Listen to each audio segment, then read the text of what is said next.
Ladies and gentlemen, boys and girls, welcome back to the channel. I hope you're all having a fantastic day today, and I hope you're all buckled up, taking your shoes off, getting ready to sit down and relax, because we're going to go through a couple of players as of today that are bigger names that you recognize, that you know, that I'm just going to completely be fading in drafts as of their current ADP, their current average draft position. And that's what this is all about. It's always based on ADP. If players like the one behind me and the players that we're going to get into in this video were to drop a round or 2 rounds or into at least where I have them currently ranked and where I would like to be taking them, then obviously I will take them. But based on my personal rankings and based on where the current ADP is, these players, especially the one behind me, I will never get to in 100 years. And really, it doesn't matter for 100 years. It matters for this specific year. I'm not getting there. So I hope you're all having a fantastic day. Take a quick second, because this big old subscribe button is about to pop up. Hit that. Hit the subscribe button, the notification bell, and the like button. If you've seen any of my content before and you've never done that yet, please do that. It allows me to reach more people. It is probably how I was able to reach you. Now, let me know in the comments down below the question of the day today. Would you rather own the past 2 MVP quarterbacks, is what this question is. Would you rather own Patrick Mahomes or Lamar Jackson for the 2020 fantasy football season?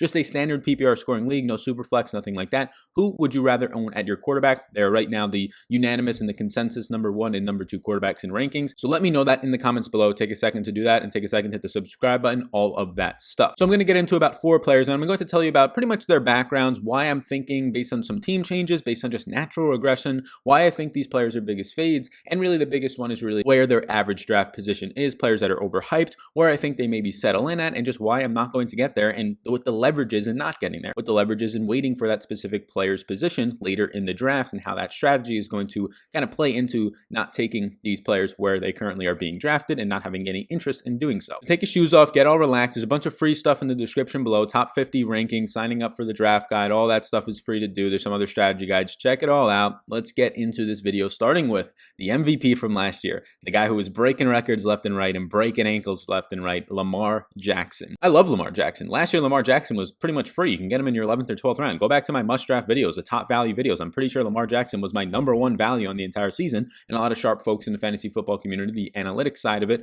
really were seeing this coming. You have an efficiency standpoint that is miles ahead of Patrick Mahomes on a per touch basis because of your rushing upside. You're going to do well in fantasy football if you just stay healthy. And he blew out of the water everybody's expectations with winning the MVP, rushing for over 1,200 yards, and leading the entire league in passing touchdowns. Absolutely insane season. He threw for over 3,100 yards. He had those 36 touchdowns on a 9% touchdown rate, which is just historic. It was better than Patrick Mahomes' MVP season from 2 years ago on his touchdown rate when he threw 50 touchdowns, and he ran for 80.9 yards per game, ended up being over 1,200 yards and 7 rushing touchdowns. He accounted for 43 total touchdowns in the Baltimore Ravens offense. An offense that, although he led the league in touchdowns, threw the dead last amount of times per game in the entire league. They were 32nd in passing plays per game at 29.3, and he still led the league in passing touchdowns because of just how many plays they actually got off and how quick they were playing. He saw 1.8 red zone carries per game. He was number 2 in true passer rating. Where he started to struggle was 23rd in deep ball completion and 17 in play action passing. He wasn't that accurate, especially in those aspects, but he didn't have to be because the run game and his threat of mobility opened up so many things underneath for him. He was the number 1 player in fantasy points per game at 27.8.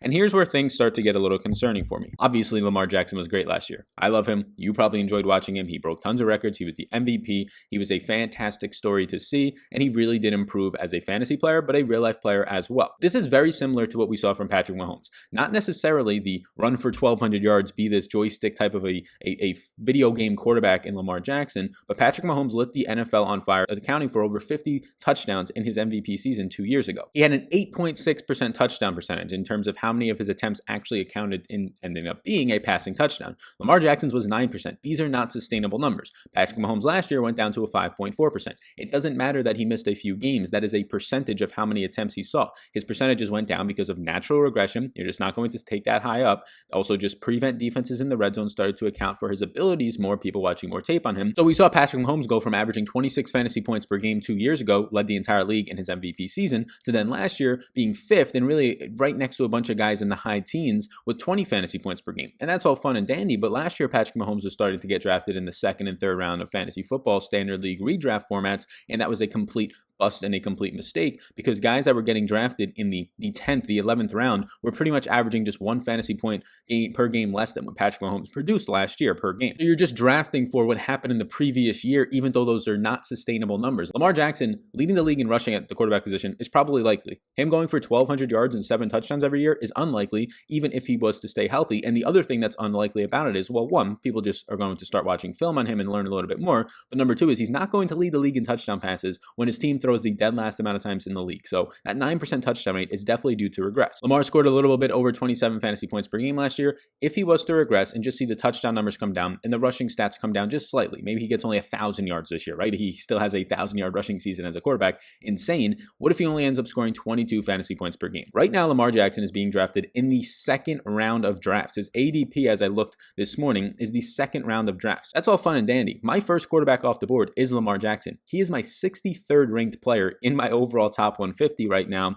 from the Baltimore Ravens. He's ranked 63rd. That makes him at the beginning of a 6th round pick for me. So there's no way I'm getting to Lamar Jackson. And it has really nothing to do with Lamar Jackson himself. It has to do with just the strategy of drafting a quarterback. If Lamar Jackson is indeed due to regress, like we've seen from every single player who puts up these types of touchdown efficiency numbers, whether it's Russell Wilson, whether it's Patrick Mahomes in recent memory, even Aaron Rodgers, if he's due for that, well, then he's going to be starting to perform somewhere around still maybe a top 5 quarterback. But the gap between the 5th quarterback and the 13th quarterback is usually like 2 fantasy points per game or even less than that. And you can get that 13th quarterback in like the final rounds of your NFL drafts. Other things to just bring up was they lost Hayden Hurst. They really didn't do much to improve their offense. They lost Yanda, one of the best offensive linemen in the entire league, to retirement. What they did in the draft was get a slot guy, Devin Duvernay, and then they also picked up a couple of offensive linemen, notably Tyree Phillips in the 3rd round to try and fill in for Yanda, but they did nothing on offense. They lost Hayden Hurst, so it's not like they improved much. They had the rookie Marquise Brown, Hollywood Brown last year, a guy who only came into the league at 166 pounds, who dealt with injuries for half the season last year and put up some numbers, but he's a burner. He's not a true alpha number 1, a jump ball guy for you. Now Mark Andrews, their tight end, a top 5 fantasy tight end last year, on only 43% of his snaps being actually played, is that guy for them, and a lot of his plays were schemed to be wide open. He's that athletic fixture for them. This is not an offense that's going to sustain a guy to throw the most touchdown passes in the league. If Lamar Jackson regresses to 28 touchdown passes this year and loses 8 of them, even if he keeps the same rushing stats, but he ends up losing 100 yards, you're now dumping off another 100 rushing yards and 8 touchdowns. That's going to drop him immensely and not make him a 2nd round pick by any means. And even if you told me that really nothing changes for Lamar Jackson, nothing at all, you think he still rushes for 1,200 yards, you think he still scores 43 touchdowns and has a 9% touchdown percentage, if you think all that still happens, I still don't want to be taking him in the mid-2nd round where guys that are coming off the board are elite style running backs, when you can get Patrick Mahomes in the 3rd round, when you can start to get Dak Prescott, Kyler Murray in the 4th and 5th rounds of your drafts, where a lot of people start to take those guys where their fantasy points per game might be off from Lamar Jackson's by the end of the year by 3 fantasy points. Meanwhile, the 2nd round running backs compared to the 5th and 6th round running backs, their fantasy points per game are going to differ by potentially 8 to 12 fantasy points per game. It's absolutely insane. You're starting to draft backup running backs at that point compared to top talent, elite wide receivers and running backs. So Lamar Jackson for me is going to be somebody that I just do not get to at this point because of just the natural aggression that is coming his way, and he's just being overdrafted. Again, he is my number 1 quarterback off the board.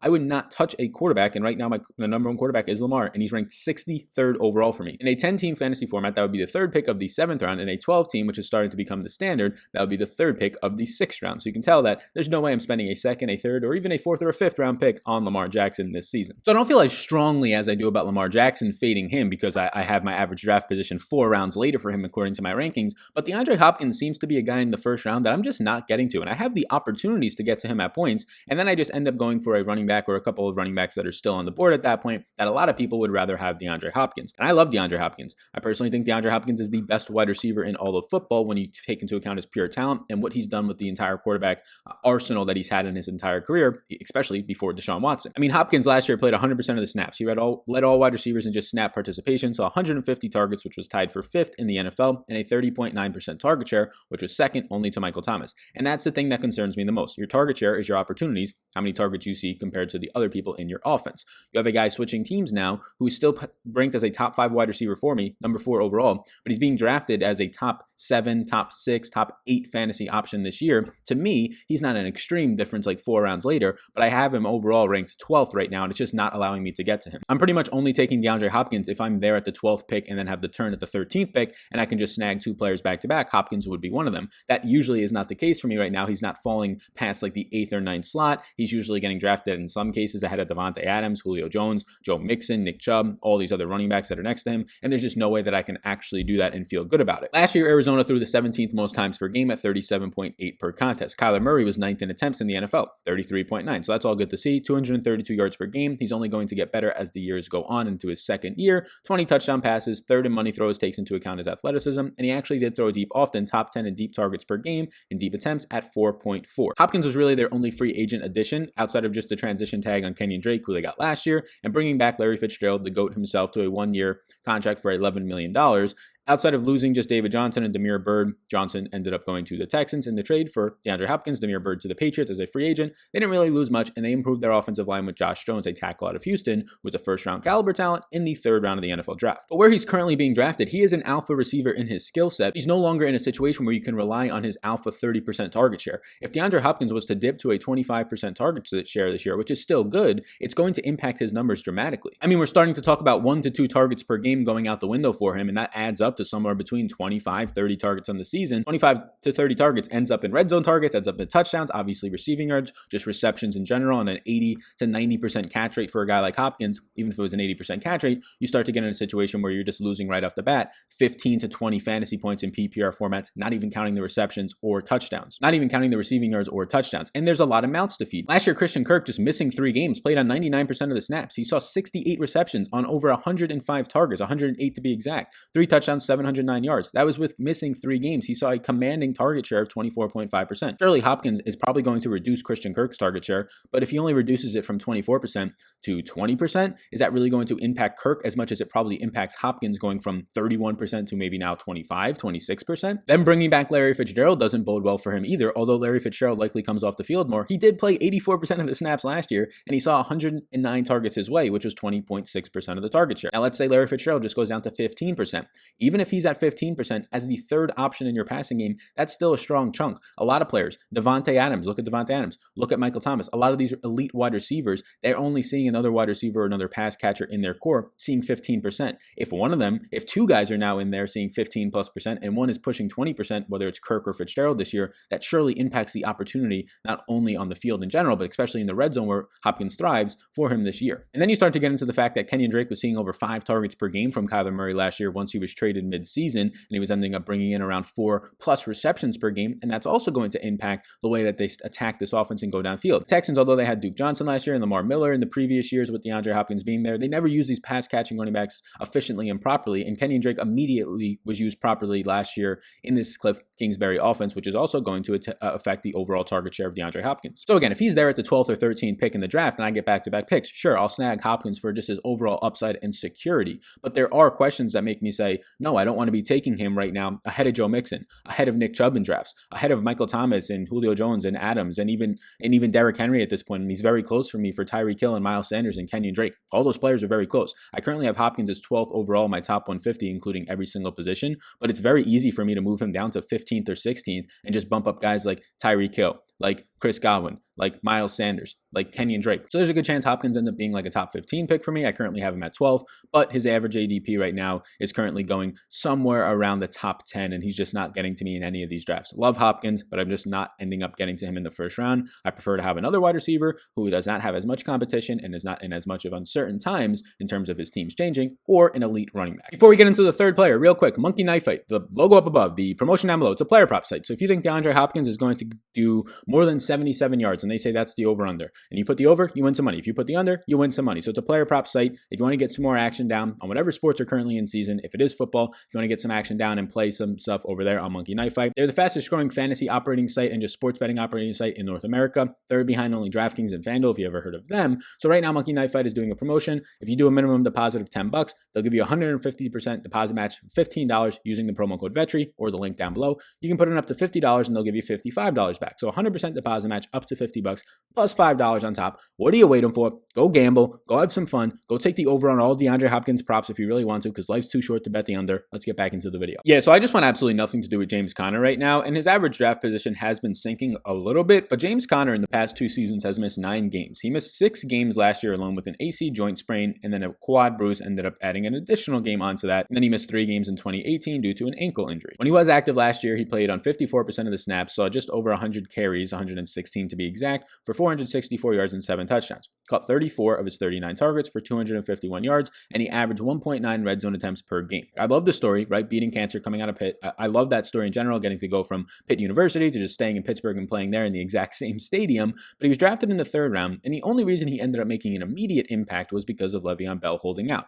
Now, this was never a fantastic, skilled player, athletically gifted player compared to most NFL running backs. I mean, he ran a 4.65 coming out. His burst score, his speed score, his agility score, all these things were some of the worst in the entire NFL draft out of the running back position. So he ends up going to just one of the best offensive lines at that time and probably one of the best run blocking systems in Pittsburgh that just build 1 wide receiver 2s, but 2 running backs. They fit the system so well for what they want to do. So he gets a ton of opportunity. He's able to flash some pass catching ability in the first half of that year during his rookie year, and he just lands himself the job. But really, since then, he has not done much, and including last year, those 10 games, he ranked 39th in the league in true yards per carry at 3.9. He ranked 32nd in breakaway percentage, how many times he was breaking off 10 to 15 plus yard runs. He was 26th in yards created, which means he was not breaking tackles. He was solely dependent on his offensive line that started to suffer last year compared to previous years, ranked 23rd overall. And this is a real kicker.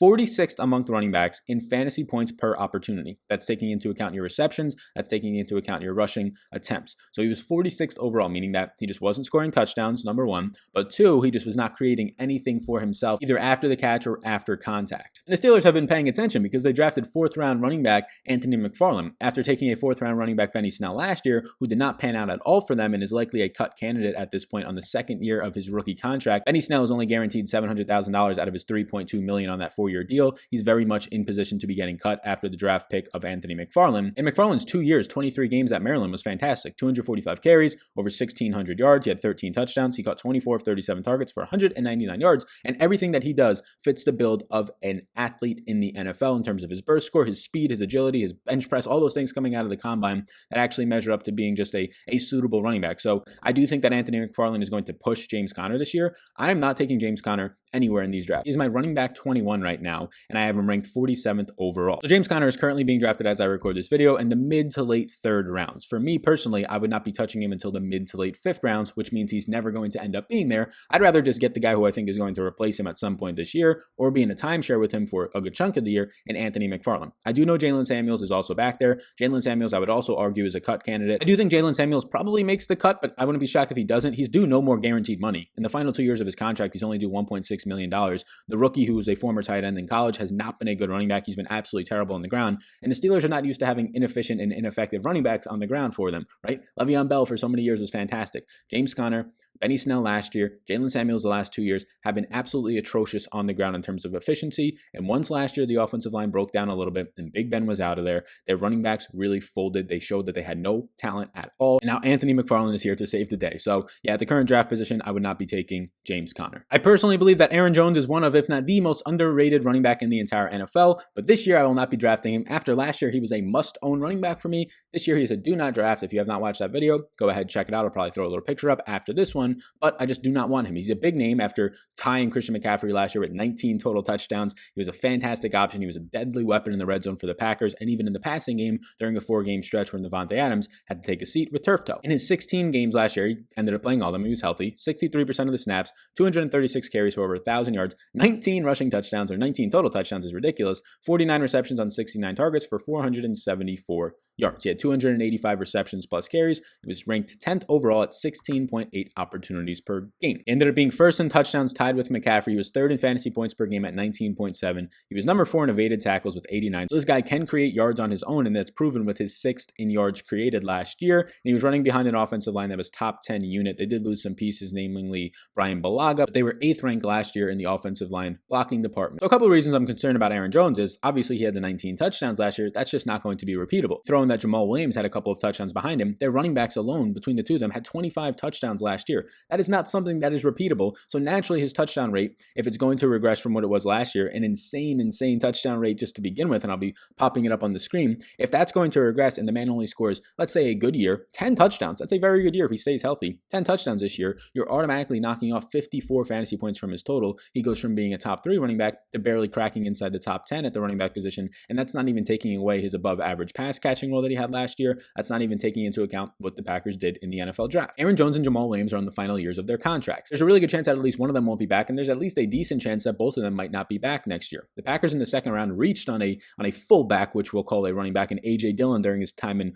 Boston College, 845 carries. He was just an absolute workhorse, but he only had 21 receptions. He would have been nice to have as sort of a Brandon Jacobs, the former Giant back in the day, if indeed this was 2002 or 2004, but in today's NFL, it doesn't make a lot of sense. The Packers also drafted a fullback in the third round. They drafted a bunch of offensive linemen, 3 straight in the sixth round. And it seems like Matt LaFleur has recency bias to want to be the 49ers because that's who he lost to twice and got blown out at the end of the year last year, and he's missing out on Derrick Henry. When he actually left the Titans, they got better, and Derrick Henry became a monster. He's saying, here's Derrick Henry Jr., although A.J. Dillon has nowhere near the power, the breakaway speed, and the speed in general as Derrick Henry, but I'm just concerned in general. So even if they didn't take A.J. Dillon, even if their draft wasn't so suspect in general towards Aaron Rodgers, Aaron Jones, and this offense, I still would not want to be taking Aaron Jones. I currently have Aaron Jones ranked as my RB14. That puts him as the 28th overall ranked player on my board during drafts. That means that I would start to take him towards the end of the third round, middle to end of the third round. He's currently being drafted as the 15th to 16th player off the board, which means he's getting taken in the mid-second round. I'm probably not going to be getting there. I would rather be taking Josh Jacobs. I'd rather be taking Miles Sanders. I'd rather be taking Austin Eckler, DJ Moore, Juju. Even Clyde Edwards-Helaire, the rookie from the Chiefs, I'd rather have over Aaron Jones this season. So my biggest concerns are just the pre-draft comments that you got out of Matt LaFleur saying that, oh, no, we do not think Aaron Jones can handle a full load. We want Jamal Williams, and I think we might need a third guy. And that's exactly what he did by getting A.J. Dillon, who really does profile out as a guy who, if they use him this year, and I expect them to as a second-round pick, he'll go in there for short down usage, and he'll go in there at the red zone a couple of times. If A.J. Dillon starts to come in and snag up 3 to 4 touchdowns, and that's directly pulling from Aaron Jones, and then normal touchdown regression snags up another 4 to 5 to 6 touchdowns, and now Aaron Jones is in this position where he's going to score 8 to 12 touchdowns. As a guy who on his opportunities at the peak of last year only just barely rushed for 1,000 yards, I'm concerned to be taking this guy as either my RB1 or my RB2 this year. I think there's better options back there that are not dealing with 2 running backs in their backfields and a coach that's an absolute donkey. So I'll give you 3 honorable mentions quickly. Not going to really do a deep dive on them, but other guys that very similar to Hopkins, I'm fine getting them if they drop like 5 more spots to me. But guys like Derrick Henry, Keenan Allen, and Tyler Lockett. Derrick Henry right now is my 7th ranked running back. I do think he's a great pick. I think he's a top 12 pick, but if I'm on the board at 6th, 7th overall, I find myself more so going to Joe Mixon, who I've ranked ahead of him, find myself more so going to Julio, Devontae Adams, some of these other wide receivers, and even then I'm still considering taking guys like Josh Jacobs, Kenyon Drake, Miles Sanders ahead of Derrick Henry. Keenan Allen, I have a lot of concerns in general. He was breaking records last year to start the season with targets per game and through the first 4. He ended up being a top 5 wide receiver, but he really fell off a cliff over the last second half of the year, ranking outside the top 20 in wide receivers for the second half of the year, and now he loses his trusted quarterback, so some concerns there. And then Tyler Lockett is being drafted right now ahead of DK Metcalf. I would just rather have DK Metcalf at this point based on draft positions. Tyler Lockett is my 42nd ranked overall player, my wide receiver 19. His teammate DK Metcalf, I do have behind him, but in terms of the value, I'm definitely going to be getting to DK more so. I have DK Metcalf ranked as my wide receiver 26, and I have him ranked as my 55th overall player on the board. At that type of draft position, I will be getting to way more DK Metcalf this season than Tyler Lockett. That does not mean I'm taking DK Metcalf over Tyler Lockett and reaching for him. It means that based on where I'm drafting my players, DK Metcalf will be on the board when I want him. Tyler Lockett is just never going to be on the board at the spot that I have him ranked. So that's where I'm at right now. Those are 4 deep dives, a couple of honorable mentions on big name fades. Who are some of your big name fades? And let me know. The question of the day, Lamar Jackson or Patrick Mahomes for the fantasy football 2020 season. You can check out all the free stuff in the description below, the top 50 rankings. Big old subscribe button is about to pop up on the screen, so be sure to check that one out. Hit the notification bell, hit the like button. Let me know where you think I'm just absolutely ludicrous on this. These are my opinions. I'm trying to back them up with clear-cut evidence and data and filtering through a ton of information.